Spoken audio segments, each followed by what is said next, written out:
അസ്സലാമു അലൈക്കും. എൻ്റെ പേര് ഫയാസ് എന്നാണ്. ഞാൻ കൊല്ലം സ്വദേശിയാണ്.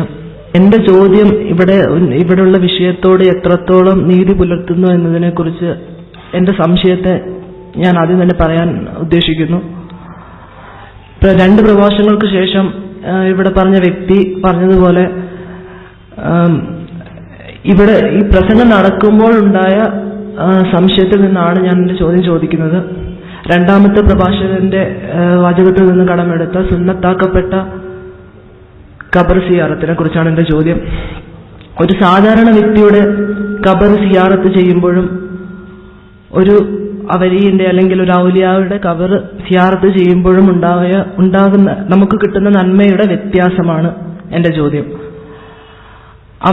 ഈ ഒരു സാധാരണ വ്യക്തിയുടെ ഖബർ സിയാറത്ത് ചെയ്യുമ്പോഴും ഒരു മഹാനായ വ്യക്തിയുടെ ഖബർ സിയാറത്ത് ചെയ്യുമ്പോഴും നമുക്ക് കിട്ടുന്ന നന്മ ഒരുപോലെയാണോ എന്നതാണ് എൻ്റെ ചോദ്യം.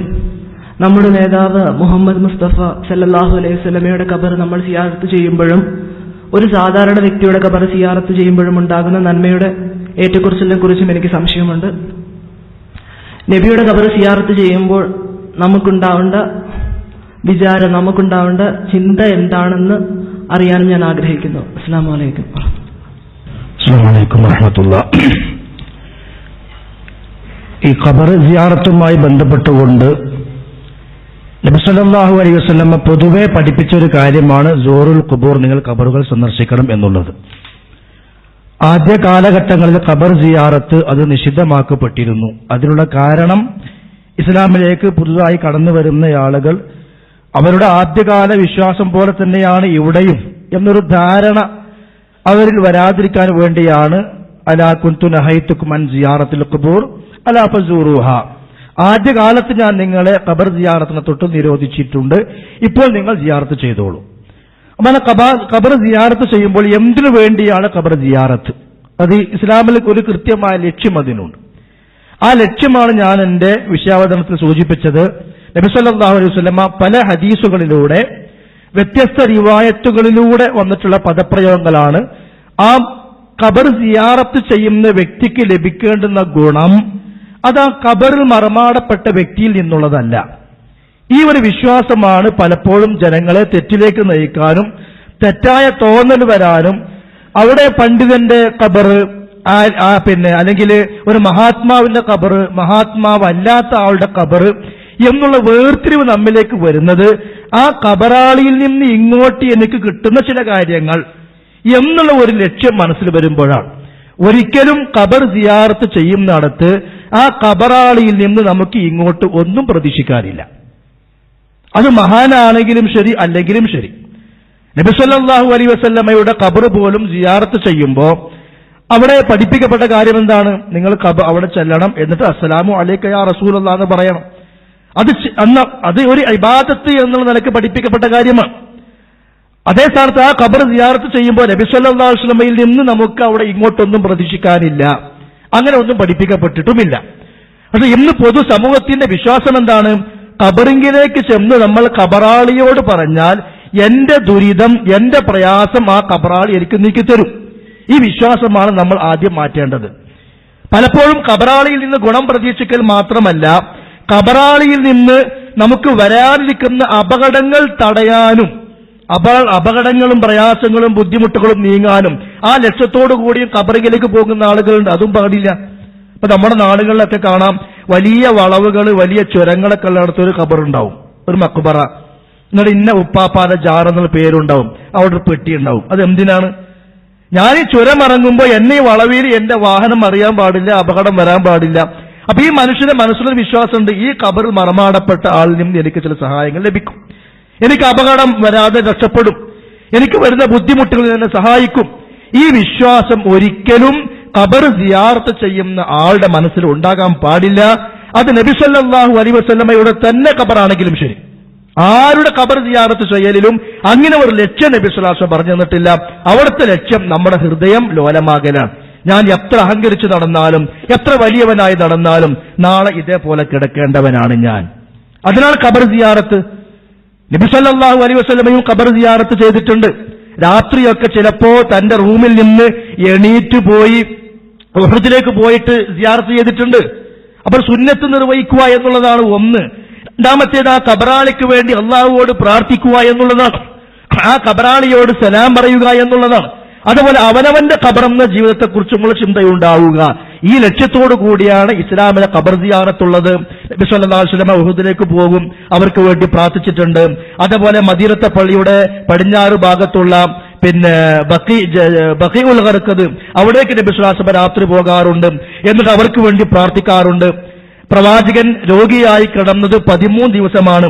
ആ രോഗിയായി കിടക്കുന്നതിന്റെ ആദ്യ ദിവസം നബി സല്ലല്ലാഹു അലൈഹി വസല്ലം ഒരു മയ്യത്ത് മറമാടി വരുന്ന സന്ദർഭത്തിലാണ് രോഗം തുടങ്ങുന്നത്. അതിനുശേഷം പിന്നെ ഉഹദിലേക്ക് പോയിട്ട് പ്രത്യേകം പ്രാർത്ഥന അവർക്ക് വേണ്ടി നടത്തിയിട്ടുണ്ട്. ഈ ബഖീലേക്ക് പോയിട്ടും പ്രാർത്ഥിച്ചിട്ടുണ്ട്. അപ്പൊ ഖബറാളിക്ക് വേണ്ടി നമ്മൾ അള്ളാഹുവോട് പ്രാർത്ഥിക്കുക, നമുക്ക് ഖബറിനെ കുറിച്ച് ബോധമുണ്ടാകുക, നമുക്ക് നമ്മുടെ ജീവിതത്തിൽ മാറ്റം വരിക, നമ്മുടെ ഹൃദയം അള്ളാഹുവിലേക്ക് അടുക്കുക, കണ്ണുകൾ കരയുക എന്നുള്ള ലക്ഷ്യങ്ങളാണ് ഖബർ സിയാറത്തിലുള്ളത്. പക്ഷെ ഇന്ന് അതിന്റെ രൂപങ്ങളും രീതികളും മാറി എന്ന് മാത്രം. അപ്പൊ ചില പ്രത്യേകത ആളുകൾക്ക് നേരത്തെ ഇവിടെ പറഞ്ഞ പോലെ അത് വലിയല്ലേ, അത് മഹാത്മാവല്ലേ, അത് ഷഹീദല്ലേ. ലോകത്ത് നബി സല്ലല്ലാഹു അലൈഹി വസല്ലമയേക്കാൾ വലിയൊരു വലിയ വേറല്ല. ആ പ്രവാചകനെ ഖബർ കെട്ടിപ്പൊക്കിയിട്ടില്ല. ഉഹുദിൽ പങ്കെടുത്ത മഹാന്മാരുടെ ഖബറുകൾ എന്നും ഉഹുദിന്റെ താഴെ പ്രത്യേകിച്ച് ഒരു മറക്കുണ്ടാക്കി അതിനുള്ളിൽ ആക്കി വെച്ചിട്ടുണ്ട്. അവിടെ ഒരിക്കലും ഖബർ കെട്ടിപ്പൊക്കിയിട്ടില്ല. അപ്പൊ ആ ഖബറിന്റെ ഉള്ളിലുള്ള ആളിൽ നിന്ന് ഇങ്ങോട്ട് ചിലതൊക്കെ പ്രതീക്ഷിക്കുന്ന ഒരു വിശ്വാസം അതും കൊണ്ടുവന്നത് നേരത്തെ ഇവിടെ പറഞ്ഞ പോലെ ഷിയാക്കൾ തന്നെയാണ്. ഷിയാക്കള് അവരുടെ ഖബർ സിയാറത്ത് ചെയ്യുമ്പോൾ ചെയ്യേണ്ടുന്ന മര്യാദകൾ വിശദീകരിക്കുന്നിടത്ത് അവർ പറയാണ്, ഇതാ അത്തൈത്തൽ ബാബ ഫഖിഫ് ഖാരിജൽ ഖുബ്ബ. നീ ഖബർ സിയാറത്ത് ചെയ്യാൻ ചെന്നാല് അതിന്റെ കുബ്ബന്റെ പുറത്ത് നീ നിൽക്കണം. ഖബർ, എന്നിട്ട് നിന്റെ കണ്ണുകൊണ്ട് ആ ഖബറിലേക്ക് ഇങ്ങനെ നോക്കണം. വഖുൽ, എന്നിട്ട് നീ പറയണം, യാ മൗലായ, അല്ലയോ യജമാനരെ, യാ അബ്ദല്ലാ, അല്ലയോ അള്ളാഹുവിന്റെ അടിമ, യബ്ന റസൂലില്ല, അതായത് ഹുസൈൻ റളിയല്ലാഹുവിന്റെ ഖബറിനെ കുറിച്ചാണ് ഈ പറയുന്നത്. എന്നിട്ടോ അബ്ദുക, ഞാൻ നിങ്ങളുടെ അടിമയാണ്, വബിനു അമത്തിക എന്നൊക്കെ പറഞ്ഞിട്ട് അവസാനം എന്ത് പറയണം? ജാഅക മുസ്തജീറൻ ബിദിമ്മതിക ഖാസിദൻ ഇലാ ഹറമിക മുതവജ്ജിഹൻ ഇലാ മഖാമിക. അങ്ങയുടെ മഖാം, ഈ സ്ഥാനം ഉദ്ദേശിച്ചുകൊണ്ടും അങ്ങയുടെ പവിത്രമായ ഈ പ്രദേശം ലക്ഷ്യം വെച്ചുകൊണ്ടും ഞാനിതാ അങ്ങയോട് അഭയം തേടിക്കൊണ്ട് വന്നിരിക്കുന്നു. സുമ്മൻ കബ്ബ അലൽ ഖബർ, എന്നിട്ട് നീ ഖബറിൽ മുഖം കുത്തി വീഴണം. വഖുൽ, നീ പറയണം, യാ മൗലായ, അല്ലയോ യജമാനരെ, അതൈതുക ഖൈഫ, ഞാൻ പേടിയുള്ളവനായിട്ടാ വന്നിട്ടുള്ളത്. ഫആമിന്നി, എനിക്ക് നിർഭയത്വം നൽകണം. വഅതൈതുക മുസ്തജീറ, ഞാൻ അഭയം ചോദിച്ചാ വന്നിരിക്കുന്നത്. ഫഅജിർനി, എനിക്ക് അഭയം നൽകണം. വഅതൈതുക ഫഖീറ, ഞാൻ ദരിദ്രനായ വന്നിട്ടുള്ളത്. ഫഅഗിന്നി, എനിക്ക് ധന്യം നൽകണം. യാ സയ്യിദി അൻത വലിയ മൗലായ എന്നൊക്കെ പറയാൻ ബിഹാറുൽ അൻവാർ എന്ന ഷിയാക്കൾ എഴുതി വെച്ച ഗ്രന്ഥത്തിൽ എഴുതി പിടിപ്പിച്ചിട്ടുണ്ട്. അവിടുന്നാണ് ഇതും കടന്നു വന്നത്. അതുവരെ ഖബർ കെട്ടിപ്പൊക്കുന്ന ഏർപ്പാട് ഇല്ല. ജൂതന്മാരിലോ കടന്നു വന്നിട്ടുണ്ട്. നബി സല്ലല്ലാഹു അലൈഹി വസല്ലമ പഠിപ്പിച്ച ആശയവും ആദർശവും അനുസരിച്ചുകൊണ്ട് ജീവിച്ച സുന്നത്ത് ജമാഅത്തിന്റെ മാർഗത്തിലൂടെ വന്ന ഒരാളിലും ആ ഖബർ കെട്ടിപ്പൊക്കുന്ന ഏർപ്പാട് ഇല്ല. ഖബർ കെട്ടിപ്പൊക്കാൻ തന്നെ തുടങ്ങിയത് എന്തുകൊണ്ടാണ്? അവിടെയുള്ള അതിനുള്ളിലുള്ള ആളിൽ നിന്ന് ഇങ്ങോട്ട് ചിലതൊക്കെ ആഗ്രഹിച്ചത് കൊണ്ടാണ്. അങ്ങനെ ആ ഖബറിനെ അതിനെ കെട്ടിപ്പിടിക്കുക, അതിനെ പോയിട്ട് ഉമ്മ വെക്കുക. അവനാന്റെ ഉമ്മാനും കൂടി ഇത്ര സ്നേഹത്തോടു കൂടി ഉമ്മ വെച്ചിട്ടുണ്ടാവൂല. എന്നിട്ട് ഈ സിമന്റും കട്ടയെ പോയിട്ട് ഉമ്മ വെക്കുന്ന കെട്ടിപ്പിടിക്കുന്ന ആളുകളുണ്ട്. അതും ഇസ്ലാമിൽ തെറ്റാണ്. ഷാഫിഈ മദ്ഹബിലെ പണ്ഡിതന്മാർ, ഇപ്പോ ഇമാം ഗസ്സാലിയെ പോലെയുള്ള, ഇമാം നവവിയെ പോലെയുള്ള പണ്ഡിതന്മാരൊക്കെ, ഇമാം ഗസ്സാലി പറഞ്ഞു കേട്ടോളൂ, പല വിഷയങ്ങളും പറയുമ്പോൾ നമ്മുടെ സമസ്തക്കാരായ ആളുകൾ ഇമാം ഗസ്സാലി പറഞ്ഞിട്ടുണ്ടെന്നൊക്കെ പറയാറുണ്ട്. പക്ഷെ പറയേണ്ടത് ആരോടും പറയൂല. ഇമാം ഗസ്സാലി പറയാണ്, വലാ യമസ്സു ഖബറൻ വലാ ഹിജാറൻ, ഒരു ഖബറോ കല്ലോ ഒന്നും തൊടാൻ പാടില്ല. ഫഇന്ന ദാലിക മിൻ ആദത്തിൻ നസ്വാറ, അത് നസ്വാറാക്കളുടെ ഏർപ്പാടാണ്. അപ്പൊ ഇസ്ലാമിലേക്ക് വന്ന ഇത്തരം ശിർക്കൻ വിശ്വാസങ്ങളും അന്ധവിശ്വാസങ്ങളും എല്ലാം നേരത്തെ പറഞ്ഞ പോലെ നസ്വാറാക്കളിലൂടെ, ജൂതന്മാരിലൂടെ, ഷിയാക്കളിലൂടെ, സൂഫികളിലൂടെ അങ്ങനെ കടന്നു വന്നതാ. എന്നാൽ അദ്ദേഹം പറയാണ്, ഫഇന്നൽ മസ്ത വത്തഖ്ബീല ലിൽ മശാഹിദി മിൻ ആദത്തിൽ യഹൂദി വന്നസ്വാറ. ഇങ്ങനെയുള്ള മഷഹദുകൾ എന്ന് പറഞ്ഞാൽ നമ്മള് ദർഗകൾ എന്ന് പറയല്ലോ, അതിങ്ങനെ ചുംബിക്കലും അതിന് തൊട്ടുമുട്ടലും എല്ലാം മിൻ ആദത്തിൽ യഹൂദി വന്നസ്വാറ. ഇഹ്യാ ഉലൂമുദ്ദീനില് 1-ാം വാള്യത്തില് ഇമാം ഗസ്സാലി വിശദീകരിക്കുന്നുണ്ട്.